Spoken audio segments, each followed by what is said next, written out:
Hello, ako na naman ulit. So today, this is the second episode of GIS, Geographic Information System, and we'll be drawing polygons today. Okay, ito na naman ang satellite imager natin galing from ArcMap base map. Yan. Okay. So we're gonna be using the rectangle tool. So people, when you're gonna be drawing or digitizing something that's rectangular, like buildings like this, please use the rectangle tool. Don't use the polygon tool. Yan, over here, I used the rectangle tool twice. Okay. So this building looks like across from the top. So this must be a church. Yan, I select both polygons. Then, hindi pala selected.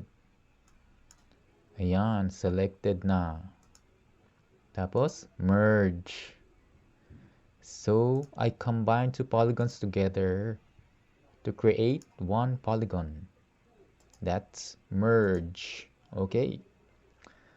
Ayan, so yung building attribute natin. So, I have two attribute fields, which is a building type and a building name. So, anong building type natin dito? Church.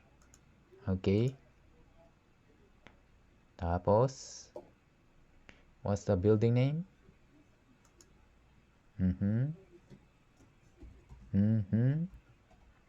Immaculate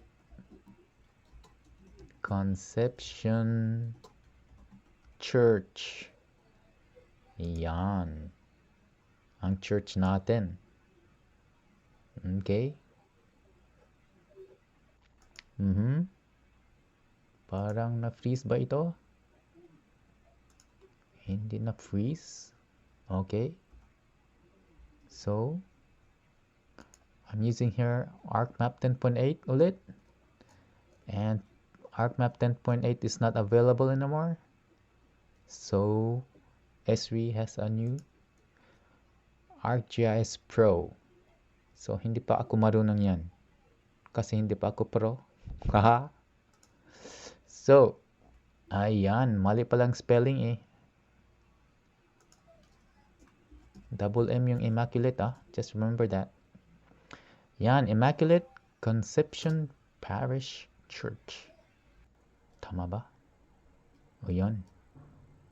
Tama siguro. Next episode, I'm going to my next clip na.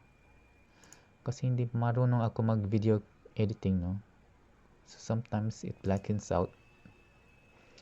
So over here, ayan, I'm drawing road polygons. So in the previous episode, we were drawing road center lines. Now what I'm doing here is I'm gonna use the road center line to create a road polygon. Yan. So what I'm doing here is I'm buffering the road center line. Diba? Ay. Okay. Ayan. I forgot to change yung template. It should go to the road polygon. Yan, mali yan. Please, delete. Ayan. Na-disappear tuloy. Lahat. Ay. Okay. Ayan. Okay. So, the road I buffered went to a road center line. So, this time, i-buffer natin. Tapos, ayan. Change. Template. Yan. Yan. Road polygon. Yan. Okay. Tapos, over here, pina-assume natin the road is 5 meters width. So, we will buffer the road center line 2.5 on both sides. So, now we created a 5 width road. Yan, tama ba? Okay.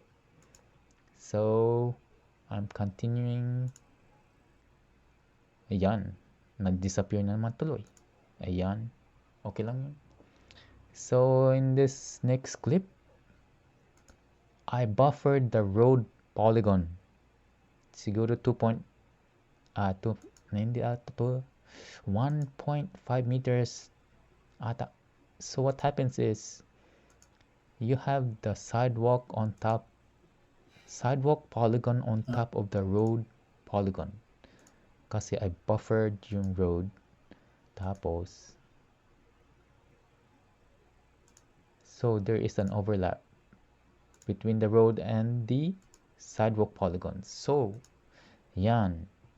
What I'm doing here is I'm using the clip tool. Okay? So what I'm doing is I'm just clipping the road polygon so that yung overlap between the road and the sidewalk mawala.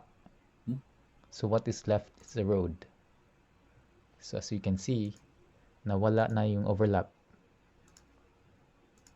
Diba? So the sidewalk is orange and the blue is the road. Malabo ba? Road, no? Okay. Basta. Gets lang. I changed the sidewalk to a yellowish color. Yan, see on the side, now there is a yellowish color. Bakit hindi na ako nag-zoom in, no? Anyways, so now you have the road polygon and the sidewalk polygon. Yan.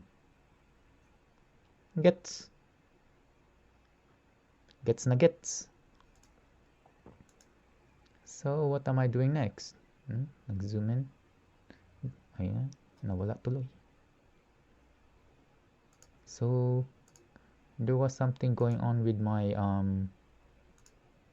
file geodatabase siguro. I think indexing ata.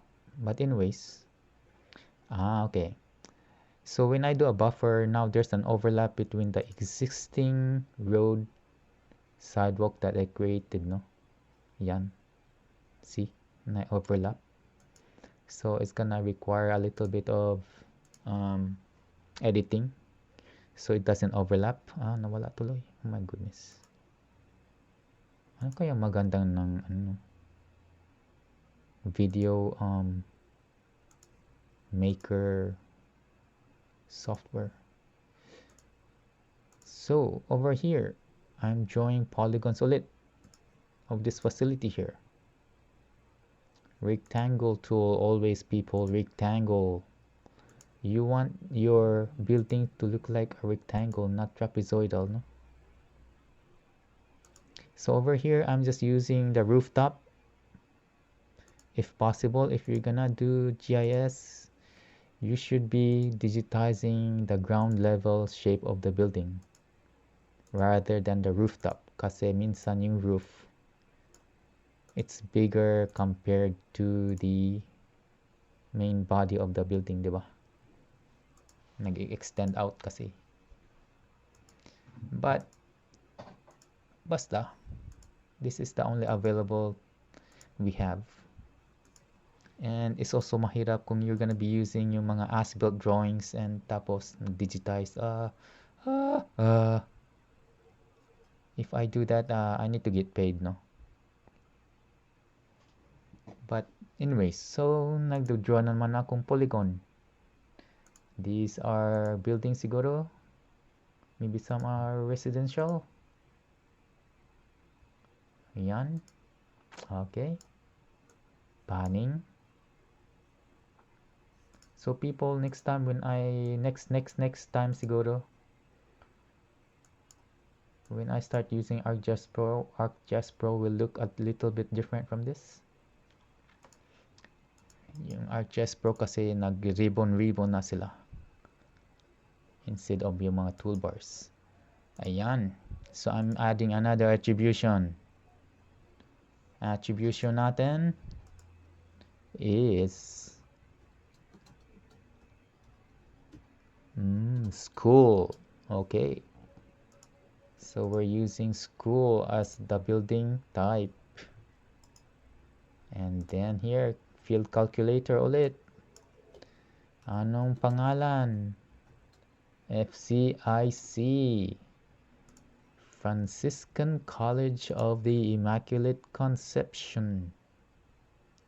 Yan. So tapos na. We draw polygons of sidewalks, buildings, and roads. And then we add attribution. Ayan. So again, people, sre.com, kung you are interested in learning more GIS, they have free mga training doon. So take advantage of that. You can sign in, create an account, di ba? If interesado ka. There are also other GIS software out there.